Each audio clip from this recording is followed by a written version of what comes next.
இன்றே டவுன்லோட் செய்து உங்கள் ஃபேவரட் ஷோக்களை என்ஜாய் பண்ணுங்க. என்ன குருஜி சொல்றீங்க? ஏற்கனவே நான் என்ன தப்பு பண்ணேன்?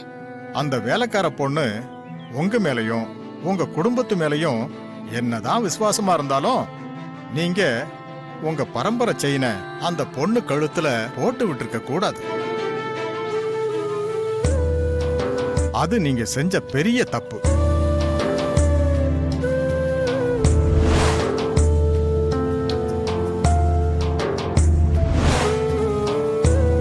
இனிமேலும் அந்த மாதிரி ஒரு தப்ப உங்க வாழ்க்கையில பண்ணிடாதீங்க. அந்த பொண்ணுக்கு கொடுத்த பரம்பரை செயினை நீங்க திரும்ப வாங்கிடுங்க.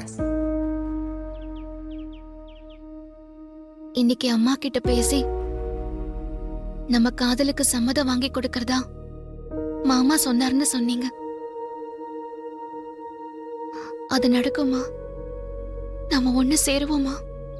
உங்க பையன் கல்யாணம் நீங்க நினைச்சபடி நடக்கணும், உங்க குடும்ப கௌரவம் காப்பாத்தப்படணும்னா அந்த பொண்ண வீட்டை விட்டு வெளியே அனுப்பியே ஆகணும். அந்த பொண்ணு முக்கியமா இல்ல உங்க குடும்ப கௌரவம் முக்கியமான்னு நீங்க முடிவு பண்ணிக்கோங்க. இதுல என்ன சந்தேகம்? எனக்கு என் குடும்ப கௌரவம் தான் முக்கியம். யாருக்காகவும் எதுக்காகவும் நான் அதை விட்டு கொடுக்க மாட்டேன். நேரம் பார்த்து நானே பார்வதிய வீட்டை விட்டு வெளியே அனுப்புறேன். இது உறுதி. என்ன நடக்குமோன்னு நினைச்சா எனக்கு ரொம்ப பயமா இருக்கு மாமா. குருஜி சொன்னதை கேட்டு பார்வதிய வீட்டை விட்டு வெளியே அனுப்பிடாத. மூச்சு காத்தா என் கையில இருந்து எனக்கு ஆறுதல் சொல்லிட்டு இருக்கிற நீங்க எப்பவும் என் பக்கத்திலேயே இருந்த எப்ப எனக்கு நிம்மதி கொடுக்க போறீங்க? பார்வதி, ஆதி கல்யாணம் பரம்பரை கௌரவம் எனக்கு முக்கியம். அதனால பார்வதிய வீட்டை விட்டு வெளியில அனுப்புறத தவிர எனக்கு வேற வழி இல்ல. பார்வதி உன்னை முதலாளிய மட்டும் பார்க்கல, உன்னை கடவுளாவும் நம்ம வீட்டை கோவிலாவும் நினைச்சு வாழ்ந்துகிட்டு இருக்கா. நீயும் கூட பார்வதிய ஒரு வேலைக்காரியா பார்க்கல, நம்ம குடும்பத்துல ஒருத்தியா தான் பார்த்துக்கிட்டு இருக்க. அதனாலதான் மத்த வேலைக்காரங்களுக்கு இல்லாத சலுகை எல்லாம் நீ பார்வதிக்கு கொடுத்துக்கிட்டு இருக்க.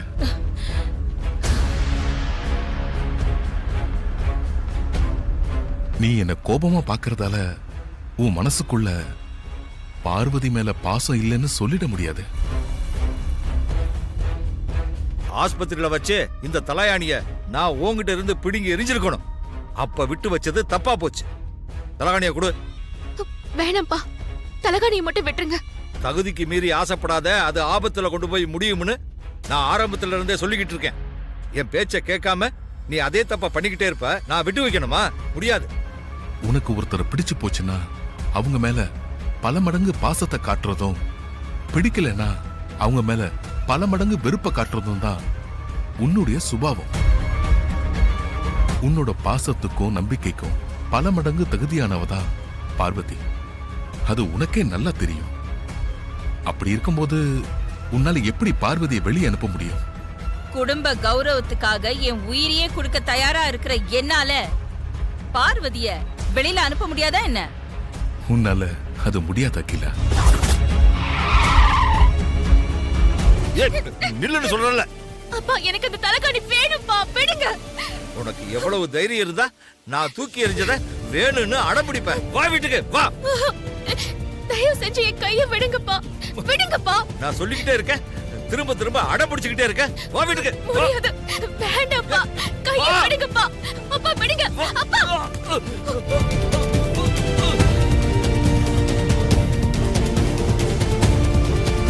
பார்வதி,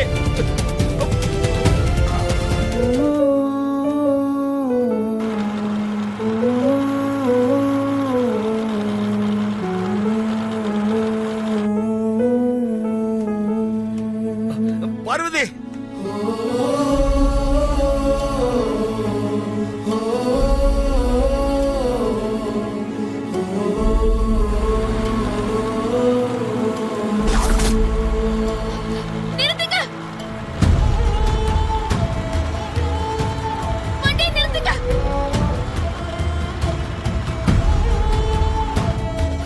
நீ சொல்றதுல எனக்கு நம்பிக்கை இல்ல அகிலா. நீ வேணா பாரு, பார்வதிய இனி என்னதான் வெறுத்தாலும், இனிமே அவளை பார்க்கவே கூடாதுன்னு நினைச்சாலும் விதி உங்க 2 பேரையும் நிச்சயமா சந்திக்க வைக்கும்.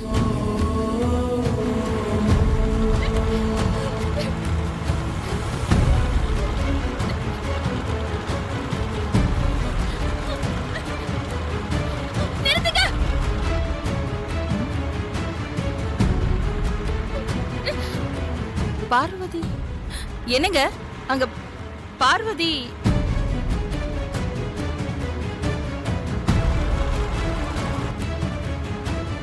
இவ எதுக்கு அந்த குப்பை வண்டிக்கு பின்னால ஓடிக்கிட்டு இருக்கா? இப்போதான் சொன்னேன், உங்க 2 பேரையும் விதி சந்திக்க வைக்கும்னு. நடந்துருச்சு பாத்தியா? கையில என்னமா கட்டு போட்டிருக்கீங்க? ரத்தக்கரெல்லாம் இருக்கு.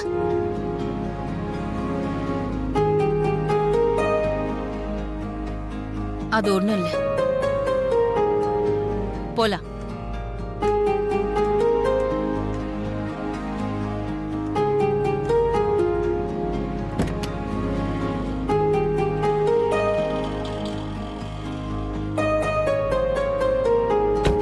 அது ஒண்ணு இல்ல பார்வதி, கம்பி குத்திருச்சு, லேசான காயம், அவ்வளவுதான்.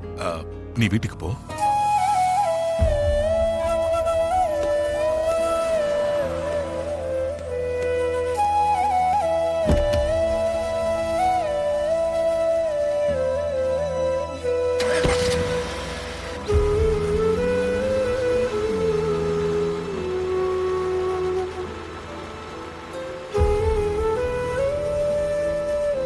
அம்மாக்கு என்னாச்சுன்னு தெரியலையே. எப்படி அடிபட்டிருக்கோம்?